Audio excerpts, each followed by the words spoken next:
இயேசு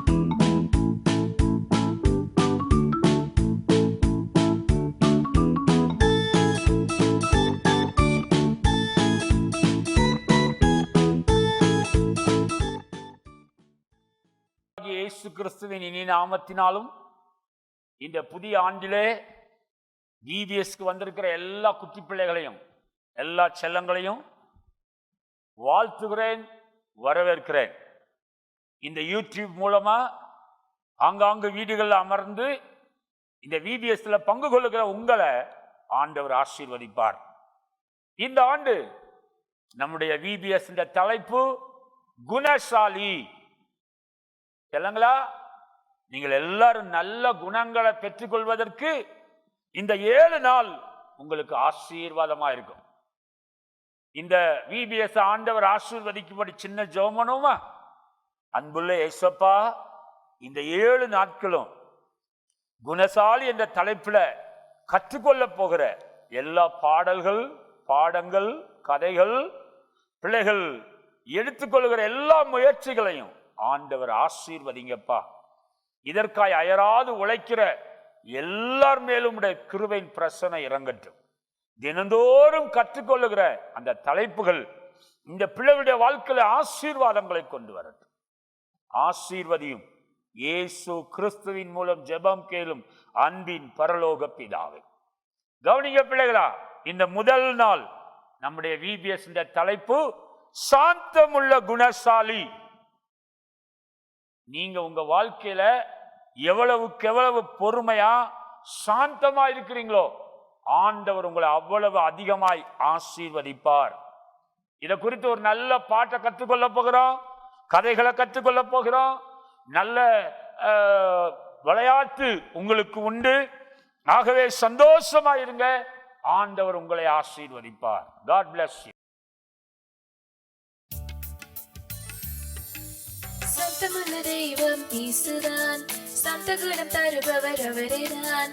சாந்தமுள்ள தெய்வம் இயேசுதான், சாந்த குணம் தருபவர் அவரேதான். சாந்தம் உனக்கு கொடுப்பார், ஓடிவா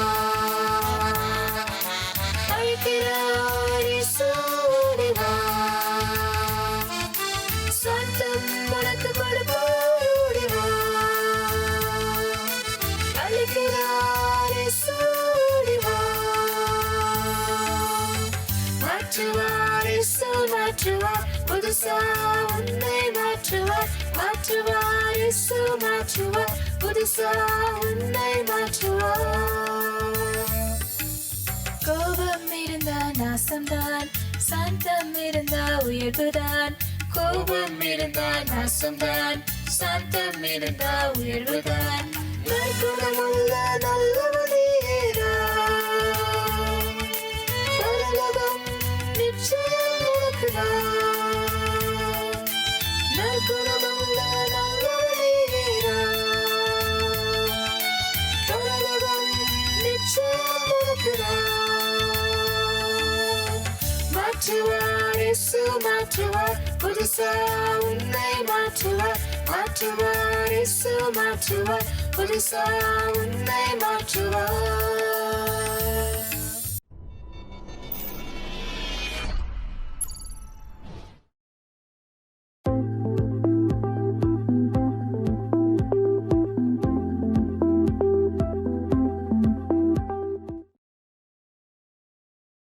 ஹாய் குட்டீஸ், எப்படி இருக்கீங்க?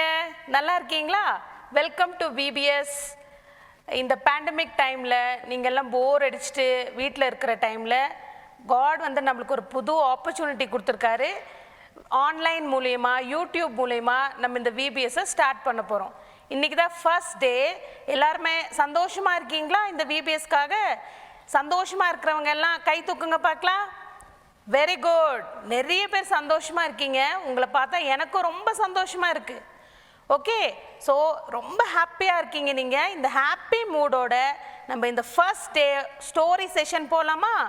ஓகே, எனக்கு நேரம் நீங்கள் ஒரு சார்ட் பார்க்கலாம். இந்த சார்ட்டில் இதுதான் நம்மளுடைய கதையின் தலைப்பு, சாந்த குணமுள்ள குணசாலி. ஓகே, இதுதான் ஃபர்ஸ்ட் டேயோட ஸ்டோரி செஷன். ஓகே, சாந்த குணமுள்ள குணசாலி அப்படின்னா ஃபர்ஸ்ட் இதோட மீனிங் என்னன்னு உங்களுக்கு சொல்லிடுறேன். அப்போ உங்களுக்கு கிளியராக புரிஞ்சிடும். சாந்த குணம்னா இப்போ மற்றவங்க நம்மளை வந்து கேலி கிண்டல் பண்ணும் போதும், நம்மளை அவமானப்படுத்தும் போதும், நம்மளை வேதனைக்கும் போதும் நம்மளுக்கு ரொம்ப கோபம் வரும். ஆனால் அந்த இடத்துல நம்ம கோபத்தை வெளிப்படுத்தாமல் நம்ம பொறுமையாக அந்த சிச்சுவேஷனை கையாளுறது பேர் தான் சாந்த குணம். நீங்கள் யோசிச்சு பாருங்க, எவ்வளோ பேர் சாந்த குணமாக இருந்திருக்கீங்க. உங்கள் டீச்சர்ஸ் உங்களை திட்டும் போதோ, இல்லை உங்கள் ஃப்ரெண்ட்ஸ் உங்களை கிண்டல் அடிக்கும் போதோ, இல்லை வந்து உங்கள் தம்பி தங்கச்சிங்க வந்து உங்களை வந்து அடிக்கும் போதோ எவ்வளோ பேர் சாந்த குணமாக இருந்திருக்கீங்க. நீங்கள் யோசிச்சு பாருங்க. ஓகே, இப்போ நான் இந்த சாந்த குணம் உள்ள குணசாலி தொடர்புடைய ஒரு குட்டி கதையை உங்களுக்கு நான் சொல்ல போகிறேன். நீங்கள் வந்து இந்த சார்ட் பார்க்கலாம். இந்த சார்ட்டில் வந்து ஒரு தாத்தாவோட படத்தை நான் வரைஞ்சிருக்கேன். ஓகே, இந்த தாத்தா வந்து சமாரியா என்ற ஊரில் இருக்கிறார். இப்போ நீங்கள் உங்கள் ஊரே நீங்கள் இமேஜின் பண்ணிக்கங்க. நீங்கள் வந்து உங்களோட ஊர் பேர் என்னன்னு உங்களுக்கு தெரியும். உங்களுக்கே ஓன் கிராண்ட் ஃபாதர் இருக்குவாங்க. அப்போ அவங்கள நீங்கள் இமேஜின் பண்ணிக்கங்க. இந்த தாத்தாவோட பேர் வந்து மைக்கேல். ஓகே, அப்போ தாத்தானா எப்படி இருப்பாங்க? முடியெல்லாம் நிறைச்சிருக்கும். அப்புறம் அவங்களால ஃபாஸ்ட்டாக உங்கள் மாதிரி நடக்க முடியாது, உங்கள் மாதிரி ஓட முடியாது. அதுக்கப்புறம் அவங்களுக்கு பல்லெல்லாம் உங்கள் மாதிரி ஸ்ட்ராங்காக இருக்காது இல்லையா? அப்புறம் வந்து கொஞ்சம் சதையெல்லாம் என்ன இருக்கும், சுருக்கம் விழுந்திருக்கும். உங்கள் மாதிரி அழகாக இருக்க மாட்டாங்க இல்லையா? அப்போ இந்த தாத்தா வந்து இப்படி எல்லாம் சுருக்கமாக இது இருக்குது, அவருடைய முகம்லாம் சுருக்கம் விழுந்திருக்கு, முடியெல்லாம் நிறைச்சிருக்கு, அவரால் ஃபாஸ்ட்டாக நடக்க முடியாது, ஓட முடியாது. அதனால தான் நான் தடி வரைஞ்சிருக்கேன். இங்கே தடி தெரியுதா உங்களுக்கு? அப்போ இந்த தடி வச்சு தான் ஊனி ஊனி அவர் ஒரு இடத்துலேருந்து இன்னொரு இடத்துக்கு நடந்து போவார். அப்போ இவர் ஒரு இடத்துலேருந்து இன்னொரு இடத்துக்கு நடந்து போகும்போது அதே ஊரில் சமாரியான்ற ஊரில் யார் இருக்கா? இளம் சிறுவர்கள் இருக்கிறாங்க. இளம் சிறுவர்கள்னா யார்? உங்கள் மாதிரி தான், உங்கள் மாதிரி பசங்க அந்த ஊரில் இருக்கிறாங்க. இப்போ நீங்கள் உங்கள் ஊரை இமேஜின் பண்ணிக்கோங்க. எவ்வளோ பேர் நடந்து போவாங்க, உங்கள் ஊரில் வேலைக்காக போவாங்க, ஸ்கூலுக்கு புறப்பட்டு போவாங்க, விளையாண்டுட்டு இருப்பாங்க. அந்த சிச்சுவேஷன் இமேஜின் பண்ணுங்க. இந்த இளம் சிறுவர்கள் என்ன பண்ணுறாங்கன்னா, அந்த மைக்கேல் தாத்தா இங்கே உட்காந்துட்டு இருக்காரு. ஆனால் இளம் சிறுவர்கள் என்ன பண்ணுறாங்க, அந்த தாத்தாவை கேலியும் கிண்டலும் பண்ணுறாங்க. எதுக்காக கேலி கிண்டல் பண்ணோம்? அவருடைய வெளிப்புற தோற்றத்தை பார்த்து கேலி கிண்டல் பண்ணுறாங்க. என்னென்ன கிண்டல் பண்ணுவாங்க?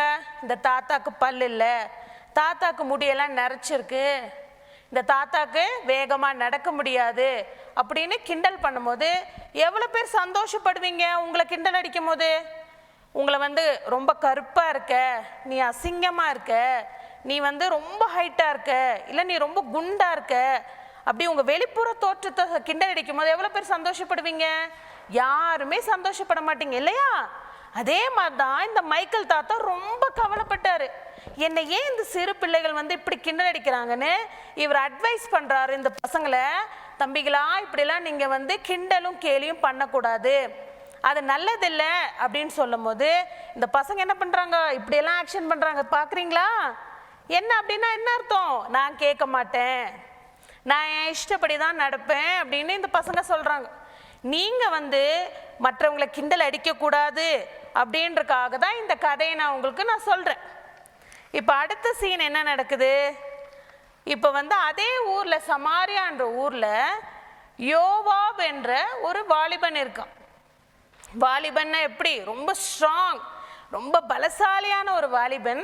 யார் வந்தாலும் என்ன பண்ணிடுவாராம், எதிர்த்து நின்று அவருடைய உடல் பலத்தால் அவர் அடிச்சிருவாராம். அப்போ இந்த யோவாப் வந்து அவர் எதை நம்பி இருக்காரு? அவரோட உடல் பலத்தை நம்பி இருக்காரு. யார் வந்தாலும் மல்யுத்தம் பண்ணி கராத்தே, குங்ஃபு எல்லாமே முறையாக கற்றுக்கொண்டு, இதை வந்து முறையாக கற்றுக்கொண்டு முறையான வகையில் பயன்படுத்தாமல் இவர் என்ன செய்கிறாராமா, ஊரில் இருக்கிற சமாரியா இருக்கிற ஊரில் சும்மா சண்டை போட்டு வழிப்பறை பண்ணி, இப்போ பசங்கள்லாம் காசு கொண்டு போகிறாங்க பாக்கெட்லன்னா இவர் என்ன பண்ணிடுவார், யோவாப் சண்டை போட்டு அந்த காசை பிடுங்கிடுவார். இப்போ யாராவது காசு வச்சுருக்காங்க, பணம் வச்சுருக்காங்க, நகை வச்சுருக்காங்கன்னா இவர் என்ன பண்ணிடுவார், அடித்து அந்த பணத்தெல்லாம் இவருக்குள்ளே எடுத்துக்குவார். அப்போ வந்து அந்த ஊரில் இருக்கவங்கெல்லாம் ரொம்ப கவலைப்பட்டாங்களாம். சரி, இந்த யோவாபை வந்து எதற்குள்ள யாருமே இல்லையே அப்படின்னு கவலைப்பட்டாங்களாம். அப்போ அந்த சிச்சுவேஷனில் ஒரு வீரமான வாலிபன் அந்த ஊரில் இருந்திருக்கார், சமாரியா ஊரில். அவர் வந்து இந்த யோவாப்க்கு நேராக வந்து நிற்கிறார். என்னால் உங்ககிட்ட சண்டை போட முடியும் அப்படின்னும் போது உங்களுக்கு தெரியல, நான் ஏற்கனவே சொல்லியிருக்கேன், யோவாப் ரொம்ப பலசாலி இல்லையா? இப்போ யோவாப் வந்து பலசாலி. இப்போ ஒருத்தர் ஆப்போனன்ட் வரும்போது என்னத்தை நீங்கள் காமிக்குவீங்க? உங்களோட ஃபுல் ஃபோர்ஸ் காமிக்குவீங்க இல்லையா? உங்களோட ஃபுல் பவர் காமிச்சு என்ன பண்ணுவீங்க? மற்றவங்களை வீழ்த்திடுவீங்க. அதே மாதிரி இந்த யோவாப் என்ன பண்ணிட்டாரு? ஃபுல் ஃபோர்ஸோட என்ன பண்ணிட்டாரு? அந்த வீரமான வாலிபனை அடிச்சு கீழே தரமட்டம் பண்ணிட்டார். இப்போ என்ன ஆச்சு? இதே மாதிரி கண்டினியூ ஆகிட்டே இருந்துச்சு. யோவாப் எல்லாத்தையும் அடிக்கிறது, வழிப்பறை பண்ணுறது. அந்த பணத்தில் வந்து அவர் சுபமாக வாழ்ந்துட்டு இருக்கிற சிச்சுவேஷனில் ஒரு நாள் யோவாப் போயிட்டே இருக்காரு. அப்போ அந்த சிறு பிள்ளைகள் உங்களுக்கு ஞாபகம் இருக்கா? யார் அந்த சிறு பிள்ளைகள்? எஸ், அந்த மைக்கேல் தாத்தாவை கிண்டலடிச்ச சிறு பிள்ளைகள் தான். வெரி குட், கரெக்டாக சொல்கிறீங்க ஆன்சர். அந்த சிறு பிள்ளைகள் என்ன பண்ணிட்டாங்க? அவங்களோட வேலை என்ன? கிண்டல் அடிக்கிறது தானே. அவங்க நினச்சிட்டாங்க யோவாப் ஒன்றும் பண்ண மாட்டாருன்னு சொல்லிட்டு யோவாபி என்ன பண்ணிட்டாங்க? கிண்டல் பண்ணதும் யோவாப் சும்மா விடுவாரா? அவர் வீரமான ஒரு மல்யுத்த வீரர். அவரோட ஃபுல் எனர்ஜி ஸ்ட்ரென்த் எல்லாம் வச்சு என்ன பண்ணுறாரு? அந்த சிறு பிள்ளைகளை அடிக்க போகிறார். அடிச்சிட்டு இருக்கும் போது அந்த வழியாக யார் வரா? நம்ம மைக்கேல் தாத்தா வரார். எப்படி மைக்கேல் தாத்தாக்கு ஃபாஸ்ட்டாக நடந்து வர முடியுமா? முடியாது. அவர் கையில் என்ன வச்சுருக்காரு? குச்சி வச்சு வந்துட்டுருக்காரு. ஒரே சத்தம், அந்த சமாரியா அந்த ஊருக்குள்ளேயே ஒரே சத்தம். இப்போ உங்கள் ஊருக்குள்ளே ஏதாவது ஒரு விசேஷனா நீங்கள் போய் எட்டி பார்ப்பீங்க இல்லையா? ஒரு ஸ்பீக்கரில் ஒரு மைக்கில் ஏதாவது ஒரு பேசுகிறாங்கன்னா நீங்கள் என்ன பண்ணுவீங்க? ஓடி போய் எட்டி பார்ப்பீங்க என்ன சத்தம்னு. அதே மாதிரி ஏதாவது ஒரு கல்யாணம், ஒரு பாட்டு, ஏதாவது ஒரு சத்தம் கேட்டால் என்ன பண்ணுவீங்க? ஓடி போய் எட்டி பார்ப்பீங்க இல்லையா? அதே மாதிரி ஊர் மக்கள்லாம் சூழ்ந்து இருக்கும் போது நம்ம மைக்கேல் தாத்தா போய் எட்டி பார்க்குறாரு, என்ன சத்தம் அப்படின்னு. எல்லா மக்களெல்லாம் விளக்கி எட்டி பார்க்கும் போது இந்த சிறு பிள்ளைகள் கிண்டல் அடித்தாங்க பார்த்தீங்களா? அவங்க வந்து இந்த யோவாப் கிட்ட அடி வாங்கிட்டு இருக்காங்க. இப்போ நம்மளா இருந்தால் என்ன பண்ணுவோம்? என்ன நீ கிண்டல் அடிச்ச தானே, உனக்கு அப்படி தான் வேணும், நல்ல கடவுள் உனக்கு பனிஷ்மெண்ட் கொடுத்தாருன்னு சொல்லிட்டு நம்ம என்ன செய்வோம்? நம்ம கண்டுக்க மாட்டோம். ஆனால் மைக்கேல் தாத்தா அப்படி பண்ணல. என்ன பண்ணார் மைக்கேல் தாத்தா? ஓடி போய் நிறுத்து, எதுக்கு இந்த சின்ன பிள்ளைகளை நீ அடிக்கிறேன்னு சொன்ன உடனே யோவாப் அப்படியே திரும்பி பார்க்குறான். யாருடா இந்த ஊரில் யாருமே என்னை மிரட்டாத போது ஒரு வயசான தாத்தா என்னை எப்படி மிரட்டலான்னு இப்படி திரும்பி பார்த்தாரா. பார்த்தா யார் இந்த மைக்கேல் தாத்தா? இந்த மைக்கேல் தாத்தா தான் இவருக்கு டீச்சர். டீச்சர்னா யாரு? யாரெல்லாம் விஷயங்கள் ஸ்கூல் போகிறீங்க இல்லையா, அங்கே எந்த விஷயங்கள்லாம் சொல்லித்தராங்களோ அவங்க பேர் தான் டீச்சர். அப்போ இவர் என்ன டீச்சராக இருந்திருப்பாரு? இவர் மல்யுத்த டீச்சராக இருந்திருப்பார் இல்லையா? குங்ஃபு, கராத்தே அதெல்லாம் தெரிஞ்சவங்களா இருந்திருப்பார். அப்போ எல்லாமே இந்த தாத்தாக்கு தெரியும் இல்லையா? இந்த தாத்தா நினச்சிருந்தா இந்த சிறு பிள்ளைகளை என்ன பண்ணியிருக்கலாம்? ஒரு அடி அடிச்சிருந்தா உடனே அந்த குழந்தைங்க கீழே விழுந்திருக்கலாம். ஆனால் தாத்தா அப்படி பண்ணலை. இப்போ இந்த மைக்கேல் தாத்தா யோவாப்ட்ட சொல்கிறாரு, அடிக்காத, அந்த சின்ன பிள்ளைங்களை அடிக்காதன்னு சொன்ன உடனே யோவாப் மனம் மாறி இந்த தாத்தா காலில் விழுந்து மன்னிப்பு கேட்குறார். அப்போ ஊர் மக்கள் எல்லாம் ஆச்சரியப்படுறாங்க, இந்த தாத்தா ஒரு மல்யுத்த வீரனா, நம்மளுக்கு இவ்வளோ நாள் தெரியாமல் போச்சு. இப்போ இந்த தாத்தா கிட்ட இருந்து நம்ம ஒன்று கற்றுக்கலாம். என்ன கற்றுக்கலாம் தெரியுமா? தாத்தா வந்து ஒரு ஆசிரியர், அவ்வளோ டேலண்ட் இருக்குது இல்லையா? எவ்வளோ டேலண்ட் இருக்குது. ஆனால் அந்த டேலண்ட் எல்லாம் அவர் எல்லாத்துட்டையும் சொல்லி எனக்கு இது தெரியும், எனக்கு இது தெரியும்னு பெருமை பாராட்டினாரா? இல்லை. அவருக்கு இருந்த டேலண்ட் வச்சு அவர் என்ன பண்ணார்? தாழ்மை இல்லையா? தாழ்மைன்றது ரொம்ப கஷ்டம் இல்லை? நம்மளுக்கு ஒரு சின்ன விஷயம் நல்லபடியாக நடந்தால் நம்ம என்ன பண்ணுவோம்? பெருமை பாராட்டுவோம். ஆனால் இந்த தாத்தா பெருமை பாராட்டாமல் கிண்டல் அடித்தாலும் என்ன பண்ணுறாரு? அவர்களை மன்னிச்சு அவர்களை மனம் திரும்ப அவருடைய கேரக்டர்லேயே அவர் மோல்ட் பண்ணுறாரு. இப்போ நம்மளை பார்க்கும் போது மற்றவங்க என்ன பண்ணணும்? மனம் திரும்பணும். ஸோ இதுதான் இந்த மைக்கேல் தாத்தாவோட கதை. இது உங்களுக்கு புரியணுன்றதுக்காக நான் இந்த கதையை உங்களுக்கு நான் சொன்னேன்.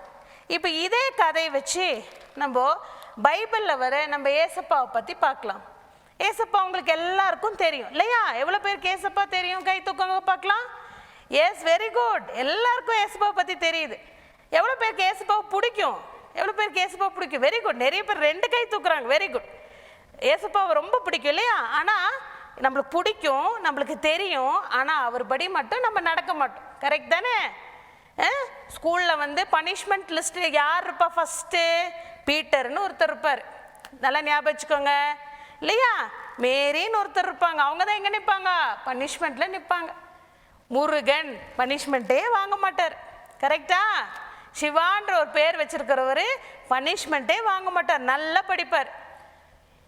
இப்போ இயேசு தான் சாந்தமுள்ள கடவுள். அப்போ நீங்கள் இந்த பிக்சர் நீங்கள் பார்க்கலாம், இது ஒரு ஹாப்பி ஒரு சிச்சுவேஷனில் இல்லை, ரொம்ப ஒரு சேட்ஃபுல்லான ஒரு சிச்சுவேஷனில் தான் இந்த பேக்ட்ராப்ஸ் இருக்குது. ஏசப்பாவோட தலையில் என்ன இருக்குது? ஒரு முள்முடி இருக்குது இல்லையா? எவ்வளோ பேருக்கு முள்முடி வைக்கிறதுக்கு ரொம்ப சந்தோஷம் இல்லை? யாருக்கும் சந்தோஷம் இல்லைல்ல? ஏன்னா அது ரொம்ப பாரமாக இருக்கும், அது ரொம்ப வலிக்கும், ஃபிசிக்கலியும் சரி மென்டலியும் சரி இல்லையா? நம்ம உடலாலையும் மனதாலையும் அது ரொம்ப வேதனைக்கும், அதனால் யாருக்கும் அது பிடிக்காது. இப்போ இயேசு தான் சாந்தமுள்ள கடவுள்ன்ற இதில் ஃபஸ்ட்டு விஷயம் கொடுத்துருக்காங்க பாருங்க, நான் சாந்தமும் மனத்தாழ்மையுமாய் இருக்கிறேன். மத்தேயு 11:29 அவரை எக்ஸிபிட் பண்ணுறாரு. நான் சாந்த குணமுள்ளவளாக இருக்கிறேன், நான் வந்து மனத்தாழ்மையாக இருக்கிறேன், ஸோ நீங்கள் என்ன பார்த்து ஃபாலோ பண்ணுங்க அப்படின்னு சொல்கிறாரு.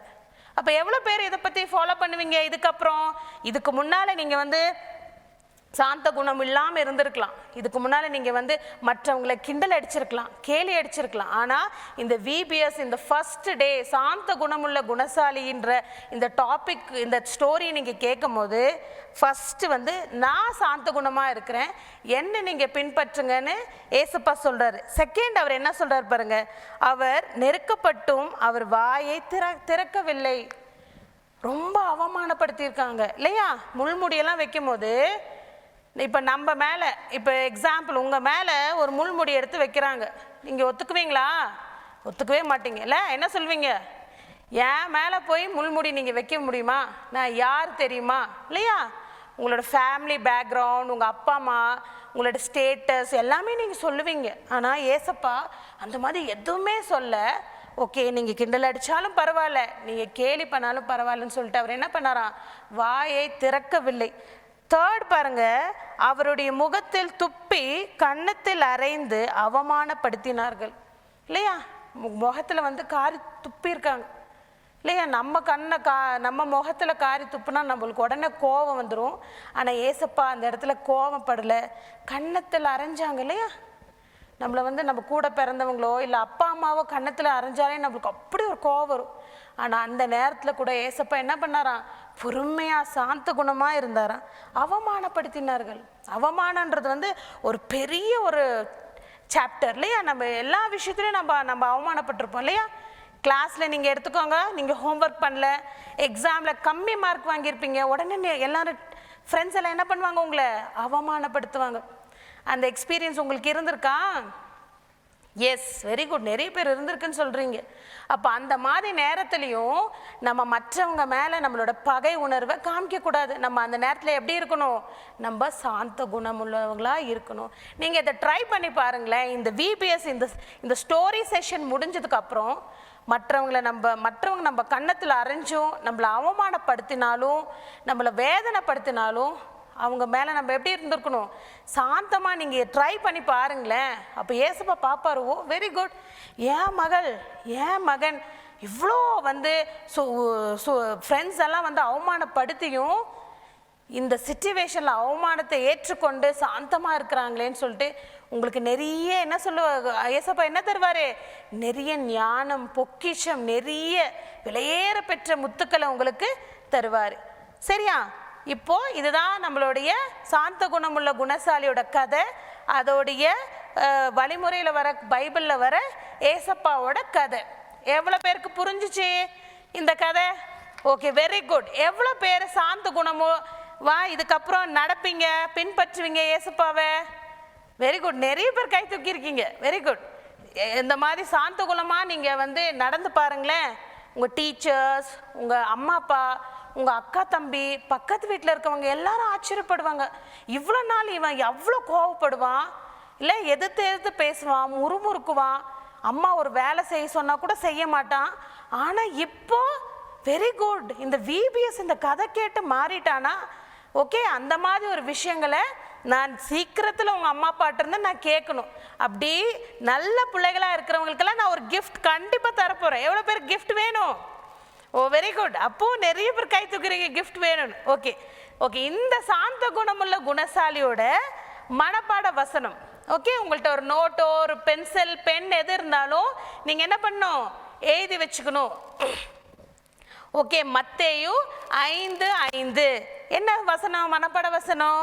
சாந்த குணம் உள்ளவர்கள் பாக்கியவான்கள், அவர்கள் பூமியை சுதந்தரிப்பார்கள். ஸோ சாந்த குணம் உள்ளவர்கள் சபிக்கப்பட்டவர்கள்னு கொடுக்கல, பாக்கியவான்கள், பிளஸட்ல ரொம்ப பாக்கியம் பண்ணியிருக்கணும். அப்போ நீங்கள் எல்லாம் இன்னிலேருந்து என்னவா இருக்கணும்? பாக்கியவான்களாக இருக்கணும், பாக்கியவதிகளாக இருக்கணும். ஸோ நான் நம்புகிறேன் இந்த கதைக்கு அப்புறம் நீங்கள் எவ்வளோ பாவம் செஞ்சுருந்தாலும் எவ்வளோ குற்றம் குறைகள் செஞ்சுருந்தாலும் அதுலேருந்து மனம் மாறி, ஓகே, இந்த மைக்கேல் தாத்தாவை போல நீங்களும் மனம் மாறணும். அதுக்கு மேலாக ஏசப்பா எவ்வளோ கஷ்டப்பட்டாலும் அவர் என்ன பண்ணியிருக்காரு? அவர் எல்லா விஷயங்களையும் சகித்து அவமானப்படுத்தும் நிலைமையில கூட அவர் என்ன பொறுமையாக இருந்திருக்காரு. அது போல் நானும் இருப்பேன்னு நீங்களும் என்ன பண்ணணும்? உங்கள் வாழ்க்கையில் நீங்கள் கடைப்பிடிக்கணும். ஓகே, இன்னொரு டைம் நம்ம எல்லாருமே இதை ஒரு வாட்டி வாசிக்கலாமா? மனப்பாட வசனம் என் கூட சேர்ந்து வாசிங்க பார்க்கலாம். மத்தேயு 5:5 சாந்த குணம் உள்ளவர்கள் பாக்கியவான்கள், அவர்கள் பூமியை சுதந்தரிப்பார்கள். வெரி குட், சூப்பராக சொல்லிட்டீங்க. இப்போ உங்களை நான் எப்பாவது உங்களை மீட் பண்ணுற சிச்சுவேஷன் வந்துச்சுன்னா நான் உங்களை பார்த்து ஃபஸ்ட்டு நான் என்ன கேட்பேன்? இந்த மைக்கேல் தாத்தா கதையும் ஏசப்பா கதையும் இந்த மனப்பாட வசனமும் தான் நான் கேட்பேன். Okay okay. இப்போ இந்த வசனம், இந்த கதை, ஏசப்பாவோட வாழ்க்கை எல்லாம் உங்களுக்கு புரிஞ்சிருக்குன்னு நான் நம்புகிறேன். ஓகே, ஸோ இப்போ முடிவு பகுதிக்கு நம்ம வந்துட்டோம். இப்போ இதை முடிச்சிடலாமா? ஓகே, இப்போ ஒரு சின்ன ப்ரேயரோடு நம்ம முடிச்சிடலாம். ஓகே, எல்லாம் கண்ணை மூடுங்க. ஏசப்பா, இந்த நாளை நீ கொடுத்த கிருபைக்காக நன்றி ஏசப்பா. இதோ இந்த பிள்ளைகளுக்காக ஆண்டவரே சாந்த குணம் உள்ள குணசாலி என்ற பகுதியை ஆண்டவரே கதையை இந்த பிள்ளைகளுக்கு என்னை கற்றுக் கொடுக்க ஒரு கருவியாக வைத்த கிருபைக்காக நன்றி. ஒவ்வொரு பிள்ளையும் ஆண்டவரே சாந்த குணம் உள்ள குணசாலியாக மாற்ற உமது கிருபையாலே அவர்களை நீர் அலங்கரிக்க இந்த வேலையிலே ஒவ்வொருவரையும் பார்த்து ஒப்பு கொடுக்கிறேன். இயேசுவின் நாமத்தினாலே ஜெபிக்கிறேன். ஜெபங்கேள் நல்ல பிதாவே, ஆமேன். ஓகே, தேங்க்யூ கிட்ஸ், தேங்க்யூ குட்டீஸ். ஓகே, உங்களெல்லாம் மீட் பண்ண எனக்கு ரொம்ப சந்தோஷம். ஓகே, பாய்.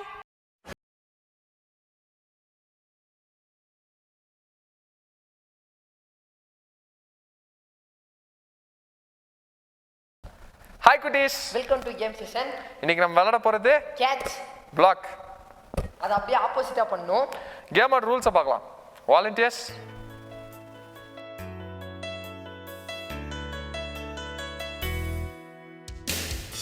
ஓகே, கேமை நடத்துறவங்க உங்க எல்லாரையும் இந்த மாதிரி வருஷம் நிற்க வச்சுக்குவாங்க. நிற்க வச்ச பிறகு அவங்க உங்களுக்கு பாலை த்ரோ பண்ணுவாங்க. பாலை த்ரோ பண்ணும்போது நீங்கள் அவங்க கேட்ச் அப்படின்னு சொன்னாங்கன்னா நீங்கள் பிளாக் பண்ணணும், பிளாக்னு சொன்னாங்கன்னா கேட்ச் பண்ணணும். ஓகேவா? அப்படியே ஆப்போசிட்டாக பண்ணணும். சரியா? கேட்ச்னா பிளாக், பிளாக்னா கேட்ச். எப்படி விளாடணும்னு ஒரு சாம்பிள் பார்க்கலாமா? வாலண்டியர்ஸ் ரெடியா? கேட்ச். Very good. பிளாக். கரெக்டாக பண்ணுறாங்க. கேட்ச். பிளாக். கேட்ச். அவுட்டு. வெளியே போ தம்பி. Catch. Block. Catch. Catch. Block. Catch. Catch. Out. ரெண்டு பேர் தான் இருக்காங்க. யார் ஜெயிக்க போறா? கேட்ச். அட, அதுக்குள்ள இன்னொரு ஆள் அவுட்டு.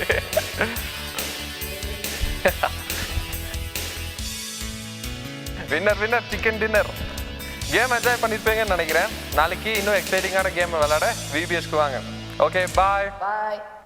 ஹாய், எல்லாரும் பாலிவுட் ஜாலியாக கேம் விளையாண்டிங்களா? இப்போ ஒரு சின்ன பாட்டு பார்க்கலாமா? எல்லாருக்கும் பெருசானா போலீஸ் ஆகணும், டாக்டர் ஆகணும் அப்படிலாம் ஆசை இருக்குல்ல. இப்போ நம்மளுக்கு அதை விட பரலோகம் போகணும்னு ஒரு ஆசை இருக்கணும். இப்போ அந்த பரலோகத்தை பற்றி ஒரு சின்ன சாங் பார்க்கலாமா?